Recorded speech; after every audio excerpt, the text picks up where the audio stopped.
ஜெபம் செய்வோம். அன்பும் இரக்கமுள்ள பரலோக தகப்பனே, உம்மை நன்றியோடு ஸ்தோத்திரிக்கிறோம், உம்மை துதிக்கிறோம், உம்மை துதிக்கிறோம், உம்மை ஸ்தோத்திரிக்கிறோம். உமக்கு நன்றி செலுத்துகிறோம். நீ செய்த எல்லா நன்மைகளுக்காக உமக்கு நாங்கள் கோடா கோடி ஸ்தோத்திரம் எடுக்கிறோம். அப்பா பிதாவின் அடிக்கிற புத்திர ஸ்வீகாரத்தின் ஆவி கொடுத்தீரே, உமக்கு நன்றி செலுத்துகிறோம். பகலெல்லாம் பாதுகாத்தீரே, உமக்கு ஸ்தோத்திரம். இரவெல்லாம் பாதுகாத்தீரே, உமக்கு நன்றி செலுத்துகிறோம். ஆண்டவரே தேவரீர் உன்னதமானவரின் மறைவிலே நாங்கள் இருக்கிறபடினாலே உமக்கு நாங்கள் நன்றி செலுத்துகிறோம். கர்த்தர் எங்கள் மேய்ப்பராக இருக்கிறபடினாலே உம்மை ஸ்தோத்திரிக்கிறோம். கர்த்தர் எங்களை காண்கிறவராக இருக்கிறபடினாலே உம்மை நன்றியோடு ஸ்தோத்திரிக்கிறோம். நன்மையான எல்லா ஈவுகளும் எங்களுக்கு நீ தந்து வருகிற தயவுக்காக உம்மை நன்றியோடு ஸ்தோத்திரிக்கிறோம். நாங்கள் நிற்பதும் நிர்மூலமாகாமல் இருப்பதும் கர்த்தருடைய கிருபையே, உம்மை நன்றியோடு ஸ்தோத்திரிக்கிறோம். ஆண்டவரே அதிகாலையில் எங்களை விசாரிக்க வருகிறீரே, உமக்கு ஸ்தோத்திரம். முதலாவது என்னுடைய ராஜ்யத்தையும் நீதியும் தேடும் பொழுது எங்களுக்கு கூட எல்லாவற்றையும் கொடுக்கிறீர், உமக்கு ஸ்தோத்திரம். என் குறைவிலே என் நிறைவை காணும்படி செய்கிறீர், உமக்கு ஸ்தோத்திரம். சிங்கக்குட்டிகள் தாட்சி எழுந்து பட்டினியாய் கிடக்கும் கர்த்தரை தேடுவர்களுக்கு ஒரு நன்மையும் குறையப்படாது என்ற வார்த்தையின்படியே மட்டுமாய் நடத்தி எங்கள் ஜீவன் போகாதபடி பாதுகாத்து வருகிறீர், உமக்கு ஸ்தோத்திரம். தினந்தோறும் வசனம் என்னும் ஆவினாலே எங்கள் தீபத்தை எரிய வைத்து கொண்டிருக்கிறீரே, உமக்கு ஸ்தோத்திரம். அது மங்கிராதபடி, எரிந்த நாளிலே முறியாதபடி, மங்கி எரிகிற தீ அணையாதபடி காத்து வருகிறீரே, உமக்கு ஸ்தோத்திரம். கைகளிலே வரைந்து வைத்திருக்கிறீரே, உமக்கு நன்றி. நீ தூங்குவதில்லை, உறங்குவதில்லை, அதுக்காக உமக்கு நன்றியோடு ஸ்தோத்திரிக்கிறோம். மதில்கள் எப்போதும் முன்பாக நிற்கிறதுக்காய் ஸ்தோத்திரம். ஆண்டவரே எல்லா தேவைகளையும் சந்தித்து வருகிற கிருபைக்காக நன்றி. ஆண்டவரே பெற்றோர், கணவன், மனைவி, பிள்ளைகள், உடன்பிறப்புகள், எங்கள் வேலை, ஊழியம், எங்கள் வருமானம், கல்வி, தேர்வு, வேலை உயர்வு, ப்ரமோஷன், எல்லாவற்றையும் எங்களுக்கு விரோதமாக எழும்புகிற துஷ்டர்கள், மனித முயற்சிகள், அந்தகார உலமின் கிரிகள் எல்லாவற்றையும் நீர் பார்த்து அதற்கேற்ற பலனை கொடுக்கிறீர், உமக்கு நன்றி செலுத்துகிறோம். இதனாலும் கூட எங்களை ஆசீர்வதித்து நடத்துங்க. இயேசுவின் நாமத்தில் ஜெபிக்கிறோம் நல்ல பிதாவே, ஆமென். உம்மை உயர்த்தி உயர்த்தி உள்ளம் உருகுதையா என்ற பாடலை நாம் பாடுவோம். மகிழுதையா. உம்மை உயர்த்தி உயர்த்தி உள்ளம் மகிழுதையா, உம்மை நோக்கி பார்த்து இதயம் துள்ளுதையா. உம்மை உயர்த்தி உயர்த்தி உள்ளம் மகிழுதையா, உம்மை நோக்கி பார்த்து இதயம் துள்ளுதையா. கரம் பிடித்து நடத்துகின்றீர், காலமெல்லாம் சுமக்கின்றீர். கரம் பிடித்து நடத்துகின்றீர், காலமெல்லாம் சுமக்கின்றீர். நன்றி நன்றி நன்றி நன்றி. உம்மை உயர்த்தி உயர்த்தி உள்ளம் மகிழுதையா, உம்மை நோக்கி பார்த்து இதயம் துள்ளுதையா. கண்ணீரெல்லாம் துடைக்கின்றீர், காயமெல்லாம் ஆற்றுகிறீர். கண்ணீரெல்லாம் துடைக்கின்றீர், காயமெல்லாம் ஆற்றுகின்றீர். நன்றி நன்றி நன்றி நன்றி. உம்மை உயர்த்தி உயர்த்தி உள்ளம் மகிழுதையா, உம்மை நோக்கி பார்த்து இதயம் துள்ளுதையா. கைகளை உயர்த்தி ஆகாரை போல அலைந்து திரிகிறோம் ஆண்டவரே. என் பிள்ளைகளுக்காக கண்ணீரோடு நிற்கிறோம். கணவன் கைவிட்ட நிலையில, வனாந்திரத்தில் துரத்தப்பட்ட நிலையில, எங்களுடைய சந்ததிக்காகவும் எங்கள் பிள்ளைகளுக்காகவும் எங்கள் வாழ்க்கைக்காகவும் எங்களுடைய வருமானத்திற்காகவும் எதிர்காலத்திற்காகவும் வியாதி, பலவீனங்கள், சோர்வுகள், நோய்களுக்காகவும் இந்த சமூகத்தில் கரம் உயர்த்தி நிற்கிறோம். நீர் காண்கிறவர். ஆகாரின் கண்ணீரையும் இஸ்மவேலின் கண்ணீரையும் கண்டவர். பிள்ளையாண்டானின் அழுகையின் சத்தத்தையும் கேட்டவர், பார்த்தவர். கர்த்தாவை இப்பொழுது இறங்கி வாங்க. சோமனுங்க, எல்லாரும் சோமனுங்க. ஆண்டவரே, எங்களுக்கு ஒரு அற்புதம் செய்யுங்க. ஆகாருக்கு செய்தது போல எங்களுக்கு செய்யுங்க.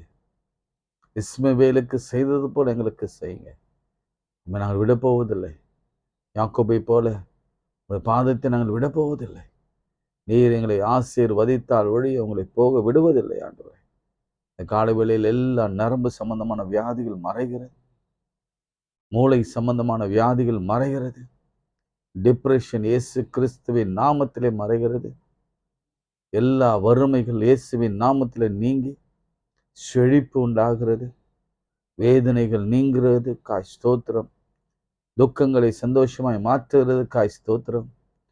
எல்லா சரும வியாதிகளை குணமாக்குறது. காய் ஸ்தோத்திரம். பிள்ளை இல்லாதவர்களுக்கு கர்த்தர் கர்ப்பத்தின் கனியை கொடுக்க போவது. காய் ஸ்தோத்திரம். இந்த 2 நாட்களில் அப்படி ஒரு அற்புதத்தை கர்த்தர் செய்து உடைய பிள்ளைகளை மகிழ பண்ணுவீராக. மக்கள் நன்றி செலுத்துகிறோம். முறிந்த எலும்புகள் ஒன்றாக இணைய போவது. காய் ஸ்தோத்திரம். வீடு வாசல் இல்லாதவர்களுக்கு நிலையான வீடு வாசலுக்கு கொடுப்போவது. காய் ஸ்தோத்திரம். நல்ல பிசினஸ்க்கான வழியையும் வேலைக்கான வழியையும் கர்த்தர் இன்று திறக்க போவது. காய் ஸ்தோத்திரம். நல்ல செய்தி வரப்போவதுக்காக நன்றி செலுத்துகிறோம். மாத்திரமல்ல ஆண்டவரே, மாறுதலுக்காக, டிரான்ஸ்ஃபருக்காக, ப்ரமோஷனுக்காக, வெளிநாடு பயணங்களுக்காக, வேலைக்காக நோக்கி ஜெபிக்கிற ஒவ்வொருக்கும் கர்த்தர் நீர் ஒரு பதில் கொடுப்பீராக. ஸ்தோத்திரம். இயேசுவின் நாமத்தில் ஜெபிக்கிறோம் நல்ல பிதாவே. ஆமென், ஆமென். பிரியமானவர்களே, இந்த நாளிலே இன்னொரு ஃபாஸ்டிங் ப்ரேயரை குறித்து நாம் பார்க்க போகிறோம். அது யாருடைய ஃபாஸ்டிங் ப்ரேயர்னா, எஸ்ரா அவளுடைய ஃபாஸ்டிங் ப்ரேயரை நம்ம பார்க்க போகிறோம். எஸ்தரை பார்த்தோம். ரொம்ப இன்ட்ரெஸ்டிங்கான விஷயம். எஸ்தருடைய ரிலேஷன் தான் நெகேமியா. அதே வழியில் அதே காலகட்டத்தில் வந்தவர் தான் எஸ்ரா. அது எந்த காலகட்டம் என்று நான் உங்களுக்கு நாளைக்கு விளக்கமாக அதை நான் சொல்லுகிறேன். ஸோ இன்றைக்கு நாம் எஸ்ரா ஃபாஸ்டிங்கை நாம் இப்போ பார்க்க போகிறோம். என்னோடு கூட நீங்கள் என்ன பண்ணுங்க, 589 பக்கத்தை திருப்பிக் கொள்ளுங்க. 589 பக்கம். அதுதான் எஸ்ராவின் தொடக்கம். அங்கே தான் ஆரம்பிக்குது. நாம் இன்றைக்கு பார்க்க போகிற வசனம் எதுன்னா, 7ஆம் அதிகாரம். எஸ்ரா 7ஆம் அதிகாரம் அதனுடைய 1ஆம் வசனத்திலிருந்து அவனுடைய குறிப்புகள் இங்கே சொல்லப்பட்டிருக்கிறது. சரிங்களா? வாசிக்கிறேன். இந்த வர்த்தமானங்களுக்கு பின்பு செராயாவின் குமாரனாகிய எஸ்ரா பெர்சியாவின் ராஜாவாகிய அஸ்தசஷ்டா அரசாளுகிற காலத்தில், பார்த்தீங்களா, திரும்ப நெகேமியா சமயத்தில் நம்ம வாசித்தபடியே அங்கே அஷ்டசத்தா அப்படின்ற ஒரு ராஜா அவருடைய காலத்தில் பாபிலோனிலிருந்து வந்தான். இந்த செராயா அஸ்ரியாவின் குமாரன், இவன் இலக்கியாவின் குமாரன் அப்படின்னு சொல்லிட்டு அவருடைய ஹிஸ்டரியெல்லாம் போடப்பட்டிருக்கிறது. சரிங்களா? இப்போ எஸ்ரா பற்றி நாம் பார்க்கலாம். எஸ்ரா 7ஆம் அதிகாரம் 14ஆம் வசனத்தை நாம் வாசிக்கலாம். அதுல நீ உன் கையில் இருக்கிற உன் தேவனுடைய நியாய பிரமாணத்தின்படி யூதாவையும் எருசலேமையும் விசாரித்து நடத்தவும், ராஜாவும் அவருடைய மந்திரிமாரும் எருசலேமில் வாசம் பண்ணுகிற இஸ்ரவேலின் தேவனுக்கு மனப்பூர்வமாய் கொடுத்த வெள்ளியும் பொன்னியும் பாபிலோன் சீமையெங்கும் அப்படின்னு சொல்லப்பட்டு வருகிறது. அதே மாதிரி 8ஆம் அதிகாரம் 1ஆம் வசனத்தை நம்ம வாசிக்கலாம். அர்தசஷ்டா ராஜா அரசாளும் காலத்திலே பாபிலோனிலிருந்து என்னோடு கூட வந்த தங்கள் பிதாக்களின் வம்சங்களின் தலைவரும் அவருடைய வம்சங்களின் அட்டவணையுமே ஆனது அப்படின்னு சொல்லிட்டு யார் பீரியட்ல அவர் வந்தார் என்பதை குறித்து நாம் இங்கே பார்க்கிறோம். சரிங்களா? இப்போ முக்கியமான வசனம் இப்போ எடுத்துக்கோங்க. 8ஆம் அதிகாரம் 21ஆம் வசனம். இப்போ நம்ம எஸ்ரா எந்த ராஜா காலத்துல எங்கிருந்து எருசலேமுக்கு வருகிறார்? பாபிலோனிலிருந்து எருசலேமுக்கு வருகிறார். எஸ்ரா யாருன்னு சொன்னா, அவர் ஒரு ஆசாரியனாக அவர் இருந்தார். அதனால எஸ்ரா ஒரு ஆசாரியனாக பாபிலோன் தேசத்துல ராஜா காலத்தில் இருந்தான். சரி, முக்கியமான வசனம் 21ஆம் வசனம். நல்ல கவனிங்க இதை.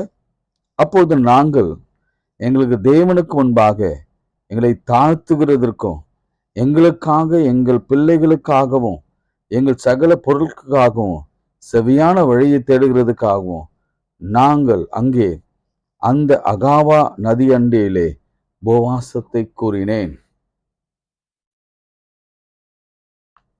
பாயிண்ட்ஸ் பாருங்க, நல்ல கவனிங்க. திரும்ப வாசிக்கிறேன். இந்த லென்ட் சீசன்ல நம்ம எதுக்காக உபவாசிக்கணும்? எஸ்ரா வச்சு நமக்கு எக்ஸ்ட்ரா பார்ட் 1 அது நம்ம எஸ்ராவை தெளிவா புரிஞ்சுக்க போகிறோம். எஸ்ரா எதுக்கு உபவாசத்தை கூறி வைத்தான்? திரும்ப நான் வாசிக்கிறேன், நல்ல கவனிங்க. அப்பொழுது நாங்கள் எங்கள் தேவனுக்கு முன்பாக எங்களை தாழ்த்துகிறதற்கும், ஃபர்ஸ்ட் பாயிண்ட், எங்களுக்காகவும். நல்ல நீங்க உபவாசிக்கும் பொழுது எதற்காக உபவாசிக்கிறீங்க என்பதை முதல்ல புரிஞ்சுக்கணும். முதல்ல தாழ்த்தணும். 2வது எங்களுக்காக, ஃபர்ஸ்ட் நமக்காக. ஜெபமே எப்படி இருக்கணும்னா, முதல்ல நம்மை தாழ்த்தி தேவனுக்கு முன்பாக நம்மை தான் முதல்ல ஒப்பு கொடுக்கணும். நம்ம முதல்ல என்ன செய்யணும்? உடனே ஜெபம் பண்ணோன்னே முட்டி போட்டு அன்புள்ள கர்த்தாவே, பரலோக பிதாவே, நமக்கு நன்றின்னு சொல்லுவோம். நிறைய பேர் அதை சொல்றாங்க. ஆண்டவரே, எங்கள் கணவனை பார்த்து கொள்ளும், ரட்சியும், எங்கள் மனைவியை ஆசீர்வதும், எங்கள் பிள்ளைகளை ஆசீர்வதும், அவளுக்கு வேலை தாரோம், அவளுக்கு குடும்பத்துல பிரச்சனைகள் நீங்க வேண்டும், இப்படி என்று நம்ம ஒரு கண்டென்ட் இல்லாம, நம்ம எதை சொல்ல வர்றோம், ஆண்டவரிடத்துல எப்படி பேசுறோம் என்பதெல்லாம் ஒரு வரையறை இல்லாம, ரூல்ஸ் இல்லாம, ஏனோ தானோ என்று நாம ஜெபிக்கிறோம். நீங்கள் உபவாசிக்கும் பொழுது அப்படின்னு சொல்லி ஆண்டவர் அழகா மத்தேயு 6 ரொம்ப அழகா பேசினார். நான் அந்த உபவாசத்தை குறித்து நான் ரொம்ப ஆராய்ச்சி செய்து கொண்டு இருக்கிறேன். தினந்தோறும் அதை பத்தி தான். சரீரம் ஃபாஸ்ட் பண்ண வேண்டும். ஒரு அழகான ஒரு ஆங்கிலத்தில் சொன்னாங்க, the body has to fast. அப்போ உங்க ஸ்பிரிச்சுவல் ஆவியில உங்களுக்கு ஒரு பெரிய ஃபீஸ்ட் கிடைக்கும். மனுஷன் அப்பத்தினால் மாத்திரமல்ல, தேவனுடைய வாயிலிருந்து புறப்படுகிற ஒவ்வொரு வார்த்தையினாலும் பிழைப்பான். இயேசு கிறிஸ்து ஆவியினாலே வனாந்திரத்துக்கு உபவாசிக்கும்படி அழைத்து கொள்ள போகப்பட்டார். அந்த 40 நாளும் அவருக்கு சரீரத்துக்கு உணவு கொடுக்கப்படவில்லை, ஆனா ஆவிக்கு உணவு கொடுக்கப்பட்டது. உபவாசம் என்ன அப்படின்னு கேட்டீங்கன்னா, நீங்க அதை சொல்லணும். என் உடலை காண உணவு இது இல்லை, என்னுடைய சரீர ஆவிக்கான ஒரு போஜனத்தை, ஒரு பலத்தை இந்த காலத்தில் நான் பெற்றுக்கொள்கிறேன். ஆவி ரொம்ப முக்கியம். ஆவி தான் ரொம்ப ரொம்ப ரொம்ப இம்பார்ட்டன்ட். சரீரமும் இம்பார்ட்டன்ட். ஆனா ஆவிக்கான வார்த்தை, ஆவிக்கான வசனங்கள் அது ஜீவனுள்ள வசனங்கள் நமக்குள்ளே போய்க்கொண்டே இருக்க வேண்டும். அதனால தான் நம்ம உணவை ஒதுக்கி சரீரத்தை ஆண்டவருக்கு ஒப்பு கொடுத்து ஆவிக்கு பலனை கொடுத்து கொண்டு வருகிறோம். இந்த 40 நாள்ல ஆவியில ஒரு டிரான்ஸ்ஃபர்மேஷன் நடந்து கொண்டிருக்கிறது. அப்படி இனத்தில் எழுதுறாரு. எப்படி எழுதுறாருன்னா, உபவாசம் என்பது ஒரு ஆயுதம். அந்த ஆயுதத்தை பயன்படுத்தினா தேவனிடத்திலிருந்து பதில் நிச்சயம் பெற்றுக்கொள்ளலாம். வேகமாக ஃபாஸ்ட் ட்ராக்ல நீங்க பதிலை பெற்றுக்கொள்ளணும்னா அதற்கு ஒரே வழி. என்ன வழினா உபவாசம் தான். ரொம்ப ஆச்சரியமா இருந்தது. அதனாலதான் நான் என்ன யோசிச்சேன், நம்ம நிறைய நேரம் பேசிக்கொண்டே இருக்கிறோம், நான் எத்தனை பேர் உபவாசிக்கிறாங்க என்பது தெரியலையே. திரும்ப திரும்ப ஏன் சொல்வதற்கான காரணம் என்னன்னா, என் நன்மைக்காக அல்ல, இல்ல ஆண்டவருடைய நன்மைக்காகவும் அல்ல, உங்களுடைய நன்மைக்காக நான் சொல்லிக் கொண்டிருக்கிறேன். அதை நீங்க புரிஞ்சுக்கோங்க. ஏன் உபவாசிக்கணும்? ஆண்டவரிடத்திலிருந்து பதில் விரைவாக வரும், ஸ்பீடாக வரும். காட் ஸ்பீட் என்று சொல்லுவாங்கல்ல, அப்படி வரும். அதனால உபவாசம் பண்ணுங்க, அது மிகவும் நல்லது. சரி, ஃபர்ஸ்ட் பாயிண்ட், எங்களுக்காக, நமக்காக, நம்முடைய சரீரம், நம்முடைய ஆவி, நம்முடைய அவயவங்கள், நம்முடைய ஜீரண உறுப்புகள், நீங்க ஒரு 2, 3, 5 நிமிஷமாவது உங்க நிலைக்காக நீங்க ஜெபிக்கணும். உங்களுடைய வேலை, ஊழியம், பொருளாதாரம், உங்களுடைய வாழ்க்கையில வந்த துணைவி, உங்க பிள்ளைகள், உங்க உங்க உங்க உங்க பர்டிகுலரா உங்களுடைய பர்சனலுக்காக நாம் ஜெபிக்க வேண்டும். First point pray for yourself. நிறைய அதை நம்ம மறந்துடும். நம்ம அதை கடைசியில வைப்போம். கடைசியில நம்ம எல்லாருக்கும் ஜெபம் பண்ணிட்டு, ஆண்டவரே அடியனை ஆசீர்வதியும், அடியனுடைய இந்த சிறிய ஜெபத்திற்கு பொருக்கமான ஆசீர்வாதம், ஏதோ 2 minutesல பண்ணிட்டு 1 minutல பட்டு, இல்லைன்னா ஒரு வார்த்தையில இந்த சுருக்கமான ஜெபத்திற்கு பொருக்கமான ஆசீர்வாதத்தை கொடுங்க. முதல்ல நமக்காக, ஆண்டவரே என் உச்சந்தலையில இப்போ கூட கண்ணை மூடுங்க, என் உச்சந்தலையை கர்த்தர் ஆசீர்வதிங்க. இந்த மூளை மண்டலத்தில் தான் நிறைய கோபங்களும் எரிச்சல்களும் தேவையில்லாத எண்ணங்களும் அசுத்தங்களும் நிறைந்திருக்கின்ற, தேவையில்லாத பயங்கள் வருகிறது. அப்படி தலைமலை கை வச்சு சோமனுங்க. கண்களை சொல்லுங்க. நிறைய கண்களில் பிரச்சனை இருக்கு. நிறைய பேருக்கு பவர் இஷ்யூஸ், நிறைய பேருக்கு பொறை அப்படி போன்றவை காணப்படுகிறது. ஆண்டவரே கண்களில் நர்வ்ஸ் சிஸ்டத்தை கொஞ்சம் பாதுகாத்துக்கோங்க. செவிகளை, நிறைய காதுக்கு இல்லாம இருக்கு. நாம இந்த மாதிரி ஒவ்வொரு சின்ன சின்ன விஷயத்திற்கு ஜெபிக்காதனாலதான் சைனஸ். இப்போ நம்ம எதையுமே நம்ம பர்டிகுலரா ஆண்டவர் இடத்துல நம்ம சொல்வதில்லைல்ல, அது சொல்லணும். அதுதான் இந்த உபவாச ஜெபம், எஸ்ராவின் ஜெபம் நமக்கு விளக்கி காண்பிக்கிறது. ஆண்டவரே நன்றியாவது சொல்லுங்க. ஆண்டவரே நீ 2 கை நல்ல வேலை செய்கிறதுக்காக ஸ்தோத்திரம், இன்னும் பலன் தாங்க, நல்லா நடக்கிறதுக்காக, முட்டியில நாங்கள் நிற்க மணி எங்களுக்கு பலன் கொடுத்துருக்கீங்களா, முக்கிய ஸ்தோத்திரம். நல்லா சாப்பிட்றோம், ஜீரணமாகுது, ஸ்தோத்திரம். ஆனாலும் கணையத்தை கொஞ்சம் பார்த்துக்கோங்க, சிறுநீரத்தை கொஞ்சம் பார்த்துக்கோங்க, கல்லீரலை பார்த்துக்கோங்க, நுரையீரலை பார்த்துக்கோங்க என்று நீங்கள் ஒவ்வொரு பாட்டுக்கும் நான் ஜெபம் பண்ணும்போது நீங்கள் அதை நீங்கள் புரிஞ்சிருப்பீங்கன்னு நினைக்கிறேன். நம்ம ஒவ்வொரு பாற்றையும் ஆண்டவருடைய கரத்தில் வச்சு நம்ம ஜெபிக்கணும். நமக்காக, நம்முடைய கல்வி திறனுக்காக, அறிவுக்காக, வாழ்க்கையில நாம் எப்படி நடந்து கொள்ள வேண்டும், எப்படி பேரண்டிங் பண்ண வேண்டும், எப்படி நல்ல ஹஸ்பண்டாக இருக்கும், நல்ல மனைவியாக இருக்க வேண்டும், எப்படி நம்முடைய யூட்ரஸில், ஆண்களுக்கே சொன்னேன், எப்படி யூட்ரஸில் பெரும் பிரச்சனைகள் நீங்கி அந்த நீர்க்கட்டிகள்லாம் போய் ஒரு குழந்தையை பிறக்கணும் என்று எல்லா சின்ன சின்ன அவயங்களில் கூட நான் சொல்வேன். இன்னும் சொல்ல போனா ஹேர், முடி, அதற்கூட உள்ளங்கால் வரைக்கும் நீங்க கொஞ்ச நேரம் ஆண்டவர் பாதத்துல முழங்காலில் நின்று உபவாசத்தோட உடலுக்காக, பர்சனல் பிலாங்கிங்காக ஜெபிங்க. போட்டுக்கிற சட்டைக்காக, ஷூஸ்க்காக. ஆண்டவர் வசனம் சொல்லுது பாருங்க. அவங்க எருசலேம்லேருந்து, அவங்க எகிப்திலேருந்து அவங்க இஸ்ரேல் மக்கள் வெளியே வரும்பொழுது, அந்த 40 வருஷம் வனாந்திரத்தில் இருந்த பொழுது அவருடைய ஆடை கூட பழுதடையவில்லை. அப்போ ஆண்டவருடைய பெர்ஸ்பெக்டிவ் பாருங்க. அவருடைய பாதரட்சி, ஆண்டவர் அந்த பாதரட்சியை பார்க்கிறார். பாதரட்சியை கால்கள் வீங்கவில்லை. ஸோ நம்ம ஒரு பாதரேஷனும் இல்லை. நம்ம அவைங்களை குறித்த ஒரு பாதரேஷனும் இல்லை. அதனால தான் பாஸ் பண்ணுங்க அப்படி சொல்லுவாங்க. ஒரு வேளை சாப்பிடுகிறவன்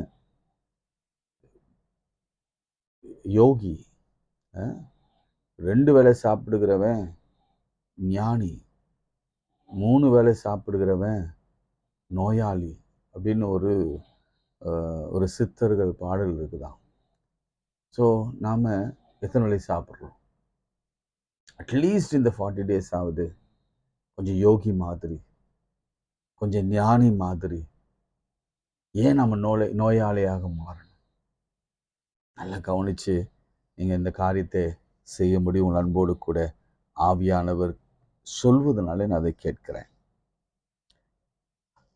அடுத்து பிள்ளைகள். எத்தனை பேர் பிள்ளைகளுக்காக ஜெபிக்கிறீங்க?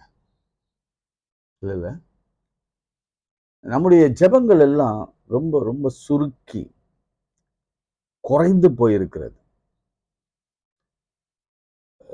We are taking very little amount of time to pray for our children.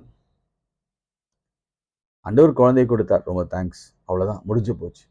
ஆண்டவரே அவளுக்கு கல்வி போதும், அவளுக்கு வேலை அவ்வளோதான், அவளுக்கு உயர்வு அவ்வளோதான், அவளுக்கு ஒரு திருமணம் அவ்வளோதான், அவளுக்கு ஒரு குழந்தை பாக்கியம். இதுதானா பிள்ளைகள் வாழ்க்கையில்? இதுதான் இருக்கா பிரச்சனை? நீங்க நினைச்சு கொண்டிருப்பது, நான் நினைத்து கொண்டிருப்பது என்னன்னா, வெளிப்புறமாக இதுதான் லைஃப். கல்வி இருக்கணும், கல்லூரிக்கு போகணும், உயர்கல்வி போகணும், வேலைக்கு போகணும், அதன் பிறகு அவங்க திருமணம், குழந்தை, அப்புறம் அவங்க லைஃப்.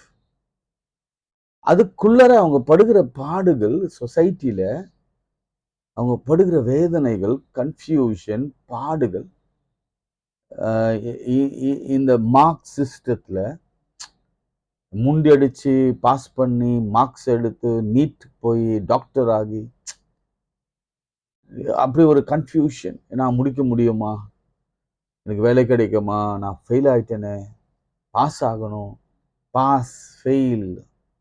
அப்புறம் இதில் நிறைய ரிலேஷன்ஷிப் இஷ்யூஸ், லவ், இந்த மாதிரி அன்பு காட்சி இல்லை, பெற்றோர்கள் நெருங்கல, பெற்றோர்கள் நேசிக்கல, ஆசிரியர்கள் மத்தியில் பிரச்சனைகள், எவ்வளவோ பெரிய பெரிய ப்ராப்ளம்ஸை குழந்தைகள் சந்தித்து வருகிறாங்க, பிள்ளைகள் சந்தித்து வருகிறாங்க. நம்ம உட்கார்ந்து ஒரு 5 நிமிஷமாவது குழந்தைங்க பெர்ஸ்பெக்டிவ்ல அந்த குழந்தைகளுக்காக ஜெபிக்க வேணும். நாம வளர்ந்து வரப்போ இருந்த பிரச்சனை இப்போ இல்லை, இருந்தாலும் இப்போ இருக்கிற காலத்துல அவர்களுக்கு இருக்கிற யதார்த்தமான பிரச்சனைகள் உண்டு. நிறைய நான் வாலிப பிள்ளைகளையும் குழந்தைகளையும் பார்த்துருக்கிறேன். இந்த சின்ன வயசுலேயே அவர்களுக்கு ஏற்பட்டிருக்கிற இந்த சுமை, பாடுகள், வேதனைகள் சொல்லவே முடியாது. நமக்கு தெரியாது. ஒரு நாள் அவங்க இடிந்து உட்காரும் பொழுதுதான் நம்ம இதுக்காக ஏன் ஜெபிக்கல என்ற ஒரு நிலைமை வரும்.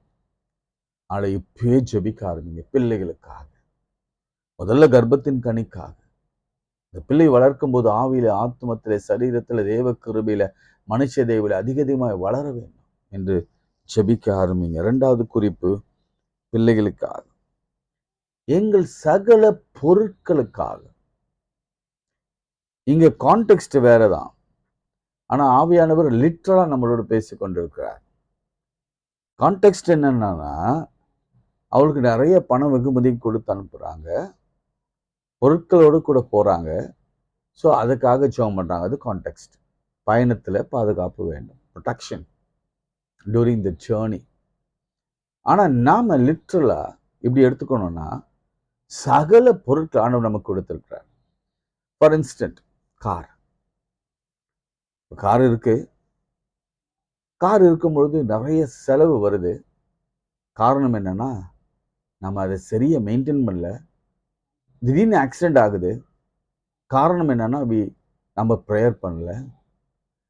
இந்த பலவிதமான காரியங்கள். அதே மாதிரி ஜுவல் ஏன் அடமானத்துக்கு போகுது? நம்ம ப்ரேயர் பண்ணல.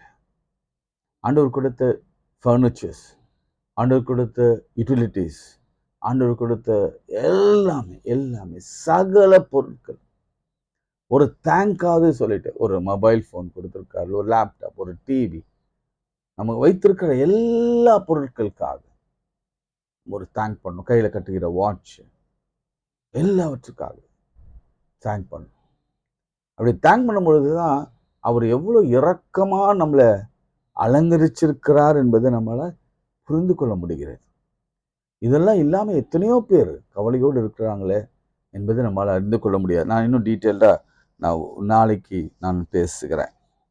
அடுத்து, செவையான வழியை தேடுகிறதற்கு, செவையான வழி, தாழ்த்துகிறதுக்கும் செவையான வழிக்கும், ப்ராஸ்பரான வழி, பாதுகாப்பான வழியை கர்த்தர் கொடுக்கிறதுக்கு. ஏன்னா இன்னைக்கு நிறைய துஷ்டர்கள் நம்ம வழியா கிராஸ் பண்றாங்க. நிறைய வன்கண்கள் கிராஸ் ஆகுது. நிறைய வாதிகள் நம்மை கிராஸ் பண்ணுது. மரண கட்டுகள் நம்மை கிராஸ் பண்ணுது. எத்தனை பேர் இன்னைக்கு செவ்வையான வழியில் நடக்கிறீங்க? யோசிச்சு பாருங்க. இல்ல, நான் இன்னும் நடக்க ஆரம்பிக்கல. போகிற பாதை அவ்வளவு கரடா, முரடா, பாலைவனமா, அல்லது மரண ஆழியா, பள்ளத்தாக்கா இருக்கிறபடினாலதான் நம்ம இப்படி ஒரு ஜெபம். நம்ம ஜேர்னி செவ்வையான வழி. அது மாத்திரமே நம்ம ஆவிக்குரிய வாழ்க்கையில அப்படி ஒரு செவ்வையான வழியை நம்ம தேட வேண்டும் அப்படின்னு சொல்லிட்டு அகாவா நதிக்கரையில வேண்டுதல் செய்தான். அகாவா மறந்துடாதீங்க. அகாவா 22ஆம் வசனம், வழியிலே சத்ருவை விலக்கி துணை செய்யும்படிக்கு நான் ராஜாவிடத்தில் சேவகரின் குதிரைக்கு, அது விட்டுருங்க, நாளைக்கு நான் பார்க்கலாம். சத்ருவை விலக்கி துணை செய்யும்படிக்கு நாளைக்கு இன்னும் என்னத்துக்கு உபவாசம் செய்தார் என்பதை குறித்து நான் உங்களோடு கூட பேச விரும்புகிறேன். இன்றைக்கு நம்ம ஒரு 3 பாயிண்ட்ஸ். என்னென்ன பாயிண்ட்ஸு? தாழ்த்தணும், நமக்காக ஜெபம் பண்ணணும், எங்களுக்காக, பிள்ளைகளுக்காக, சகல பொருட்களுக்காக, 5வது செவ்வையான வழிக்காக.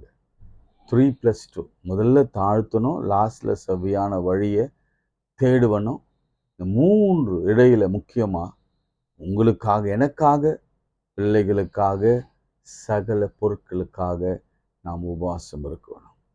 அப்படி இருக்கும் பொழுது என்ன நடந்தது, என்ன நடக்கும் என்பதை நாளைக்கு நாம பார்க்கலாம். ஜெபம் செய்வோம். அன்பு இரக்கமுள்ள பரலோக தகப்பனே, மன மகிழ்ச்சியான இந்த காலை வேளைக்காக நன்றியோடு ஸ்தோத்திரிக்கிறோம். எஸ்ராவின் உபவாச ஜெபத்தை குறித்து நாங்கள் தியானித்துக் கொண்டிருக்கிறோம். ஆண்டவரே, அதில் நீர் எங்களுக்கு கற்றுக் கொடுத்த செவையான பாடங்களுக்காக ஸ்தோத்திரிக்கிறோம். கர்த்தாவே, ஒவ்வொரு நாளும் பாஸ்டிங்களுடைய மேன்மையை கர்த்தர் சொல்லிக் கொடுத்து வருகிறீர். உமக்கு நாங்கள் நன்றி சொல்கிறோம். இன்றைக்கும் கூட பொருத்தனையோடு கூட உங்களுடைய பிள்ளைகள் உண்மை தேடுகிறதற்கு பாஸ்டிங்கோட ப்ரேயர் பண்ணுவேன்னு சொல்லி பொருத்தனை பண்ணியிருக்கிற ஒவ்வொரு குடும்பங்களுக்கு கர்த்தர் அதிசயங்களை, தனி மனிதர்களுக்கு அற்புதங்களையும் செய்வீராக. குழந்தை இல்லாதவர்களுக்கு பிள்ளை பாக்கியத்தை கொடுத்து, எங்கள் வீட்டில் பொருட்களே இல்லை, எனக்கு வீடே இல்லை என்பதற்கு வீடை கொடுத்து, பொருட்களை கொடுத்து, ஆபரணங்களை கொடுத்து, ஆண்டவரே குடும்பத்தை கர்த்தர் கட்டி எழுப்பும்படியாக நான் செபிக்கிறேன். இந்த பிள்ளைகளை செவியான வழியில் நடத்துவீராக. எந்த விரோதிகளும், வியாதிகளோ, பலவீனங்களோ, சோர்வுகளும் பிள்ளைகளை தொடாதபடி கிருபையாக காத்துக்கிறோம். எல்லா கேன்சரையும் கேன்சல் பண்ணுகிறேன். எல்லா முடக்கவாதத்தை கர்த்தர் நீக்கும்படியாக ஜெபிக்கிறேன். என் நாமத்தினால் எதை கேட்டாலும் தருவேன்னு சொன்னவர். பிள்ளை இல்லாதவர்களுக்கு கர்த்தர் பிள்ளை பாக்கியத்தை கொடுக்கும்படி ஜெபிக்கிறேன். ஆண்டவரே, சரும வியாதிகளை நீக்கும்படி, எல்லா உடல் உபாதைகளை நீக்கும்படி நான் ஜெபிக்கிறேன். ஆண்டவரே, அகாவா நதி அண்டையிலே உபவாசம் இருந்து ஜெபித்தது போல நாங்களும் உபவாசம் இருந்து ஜெபிக்கும்படியான கிருபை தாரும். ஆண்டவரே 1/2 மணி நேரமாவது 1 மணி நேரமாவது எங்களுக்காக தாழ்த்தி, எங்கள் பிள்ளைகளுக்காக எங்களை தாழ்த்தி, எங்கள் சகல பொருட்களுக்காக தாழ்த்தி உம்மை செவியான வழியை தேடுகிற கிருபை எங்களுக்கு தாரும். அப்படி தேடும் பொழுது கர்த்தர் உயர்வான இடங்களிலே எங்களை ஏறி வர பண்ண போகிறீர். அதுக்காய் ஸ்தோத்திரம். இயேசுவின் நாமத்தில் ஜெபிக்கிறோம் நல்ல பிதாவே, ஆமேன்.